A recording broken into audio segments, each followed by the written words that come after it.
د پښتو ژبې مشهور ټوکمار اداکار او هنرمند میراوس دامخال له سختې ناروغۍ سره لاس او ګریوان دی او په کټ پروت دی. د هغه د کورنۍ غړي وایي چې نوموړی له څه مودې راهیسې د روغتیا له جدي ستونزو سره مخ و، خو اوس یې حالت د اندېښنې وړ دی. میراوس د 400 تنګي تحصیل سره تړاو لرونکي د پښتو ټوکو او طنز په نړۍ کې یو له هغو هنرمندانو څخه دی چې د خپلې ځانګړې اداکارۍ او ټوکمارۍ له کبله یې پراخ شهرت ترلاسه کړي. د هغه په طنزي انداز کې ټولنیزې ستونزې، د ولس دردونه او د ژوند خوندور اړخونه داسې وړاندې شوي چې د خلکو د خندا ترڅنګ د هغوی فکرونه هم راپارولي دي. هغه د ټلویزیون، سټیج پروګرامونو، ریډیو خپرونو او فلمونو له لارې د خلکو د زړونو په تکولو ترڅنګ پښتو ژبې ته یو نه هېرېدونکی خدمت کړی دی. د هغه لخوا وړاندې شوي ټوکې او چوټکې نه یوازې د پښتونخوا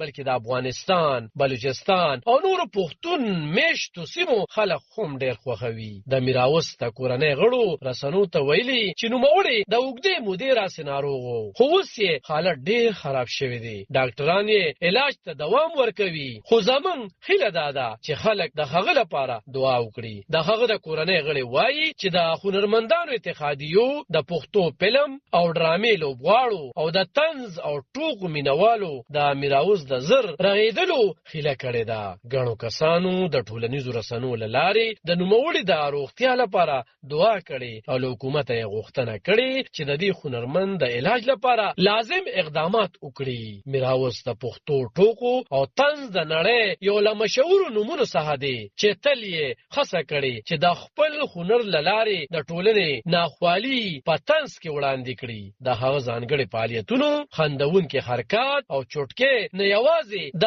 تفریح لپاره وي بلکې د ټولنیزو پیغامونو د رسولو یوه مهمه وسیله هم ګڼل کیږي. په تیرو کلونو کې میراوس د ګڼو پروګرامونو برخه وه او د خپل طنزي هنر له برکته یې په پښتنو کې یو ځانګړی ځای پیدا کړی و. اوس چې نوموړی د ناروغۍ له امله په بستر دی، د هغه مینوال اندېښمن دي او د هغه د بیرته روغېدو امید لري. د پښتو ټوکې او طنز نړۍ ته د میراوس خدمتونه بې ساري دي او که څه هم اوس د ناروغۍ له وجې د سټیج او پردې له مخې لرې شوي، خو د هغه یادې شوي ټوکې او هنري کارونه لا هم د خلکو په زړونو کې ژوندي دي. د میراوس د مینوالو نه هیله دا ده چې نوموړی زر تر زره روغ شي او بیرته د خندا نړۍ ته راستون شي. علب خان شیرپو، دلبر نیوز، تحصیل تنگی.